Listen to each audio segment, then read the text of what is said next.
Everyone always talks about the moment you find your mate like it's a gift. They never mention what it feels like when you've spent an entire year running from yours. My name is Lyra Vance, bastard daughter, unmarked wolf, and the only person on this continent who knew exactly who was about to walk through those doors tonight. I had spent 12 months in the shadows of every backroad tavern, every servant's quarter, every cold, forgotten corner of this kingdom, making myself invisible, because invisible was the only thing keeping me alive. He had been looking for me. I knew it the way I knew my own heartbeat, through the mate bond that had snapped into place the night of last year's solstice ball. I had felt him across 300 miles and a mountain range. I had felt the moment he realized I existed. And I had run. Because Lord Valerius, the Alpha King of the Obsidian Peaks, the warlord who had burned 3 cities and won 4 wars before his 30th year, was not the kind of man a bastard girl could survive belonging to. My plan tonight was simple. Stay in the shadows. Hold Arabella's cloak. Don't breathe. My sister's voice cut through the glittering crowd like a blade. Keep your head down, rat. When he arrives, you are invisible. You are nothing. You are furniture. She dug her manicured nails into my forearm, the same 4 crescent scars she'd been leaving for years, and glided back into her sea of silk and ambition. 1 hour, I told myself. You just have to survive 1 hour. Then the doors blew open. And every single carefully constructed plan I had collapsed into ash. The music in the ballroom didn't stop gracefully, it just died. I didn't look. I had trained myself not to look. I pressed my back harder into the cold marble pillar and stared at the floor and breathed. But the bond doesn't care about plans. The moment his scent rolled across the room, wood smoke, ozone, the cold edge of a coming storm, my traitorous body went completely still, like a prey animal that knows, on some primal level, that the predator has just entered its territory. He's here, don't look, don't. I looked. He was already looking back. Across 300 people, over the heads of every powdered lord and desperate noblewoman in the kingdom, the Alpha King's silver eyes were locked directly onto mine. He had found me in under 4 seconds. A year of running. 12 months of empty roads and borrowed names, and sleeping in haystacks in 3 different kingdoms. 4 seconds. He moved. The crowd didn't part for him so much as flee from him. He wasn't walking like a king. He was walking like a man who had crossed a desert and just spotted water on the horizon. I turned for the servant's door. Don't. Not a shout. A single low word sent through the bond directly into the center of my chest. My feet stopped before my brain gave them permission. I hated him for that. Running again, little wolf? He was closer now. I could feel the heat of him like a banked furnace. I kept my eyes fixed on the door. I've been running for a year, I said under my breath, low enough that only the bond could carry it back to him. I'm quite good at it. Not good enough. Then a third voice, sharp and silver and absolutely furious, cut between us. Your Majesty. Not my father, not Arabella. Lady Seraphine Duskwood, first daughter of the High Northern Court. Black hair, diamond collar, a smile that could cut glass. She stepped directly into Valerius's path with the practiced ease of a woman who had spent her entire life being the most important person in any room. "We have been expecting you," she said, her voice like warm honey poured over a blade. "Your seat at the high table has been prepared, if you'll follow me." She reached out and placed one elegant hand on his armored forearm. The Alpha King stopped walking. He looked down at her hand. The temperature in the ballroom dropped 10 degrees. "Remove your hand," Valeria said, very quietly, "before I remove it for you."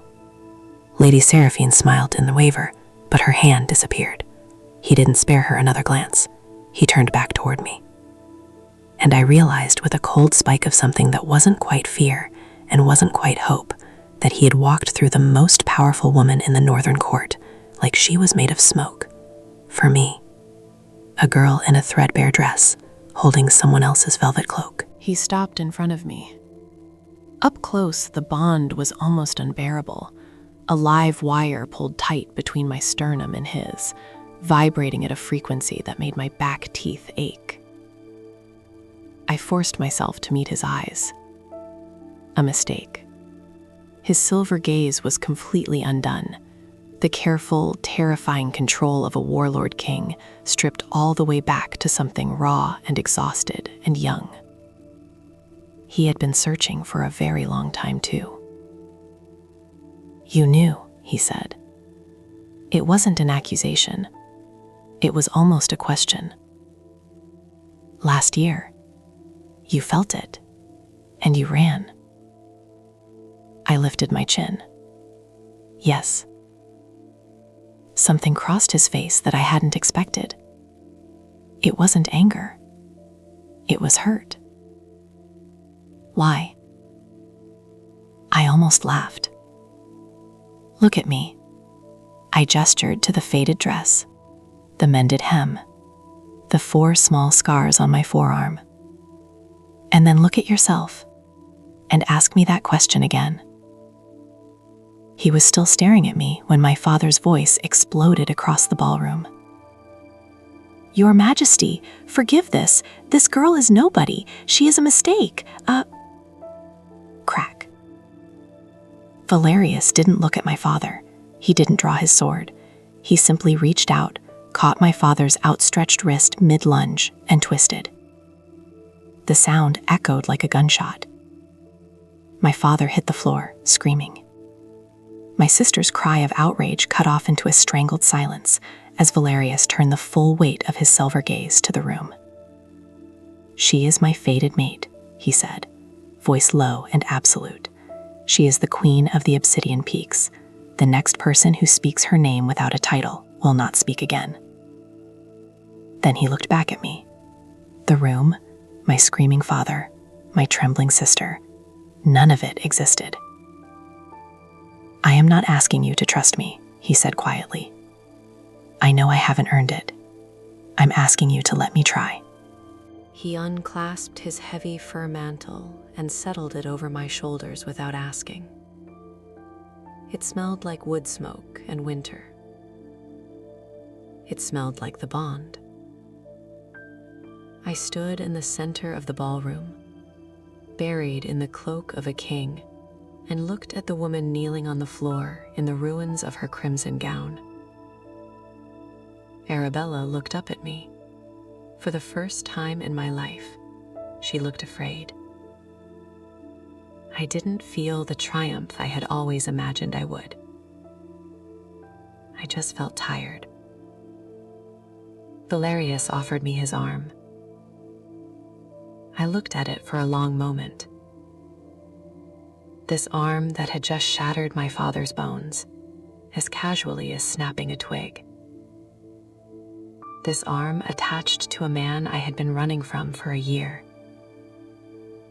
This arm that, according to ancient magic and blood law, and the entire universe apparently belonged to me.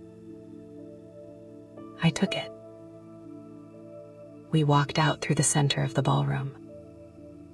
300 nobles bowed so low, their foreheads nearly touched the floor.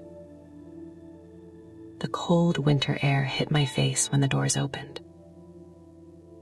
Valerius stopped beside his black carriage. He turned to face me. The violence was gone. What was left was just a man, standing in the dark, waiting. I have one condition. He waited. I walk beside you, not behind you, not a step behind, beside. A silence. Then something shifted in his silver eyes. Something that looked dangerously like relief. Beside. He agreed. I looked up at the terrifying king, the warlord who had just detonated my entire world. And I made the first real choice I had ever made in my life. Then take me home, I said. He didn't kiss me. He just took my hand and helped me into the carriage, like I was made of something worth protecting. The door closed. The horses moved. And somewhere in that ballroom, I had left every version of myself I had ever been forced to be. She ran for a year. He searched for a year. And neither of them was ready for what came next. If you want to know what happens when she finally stops running, subscribe. The next chapter is already written. I'll see you in the shadows.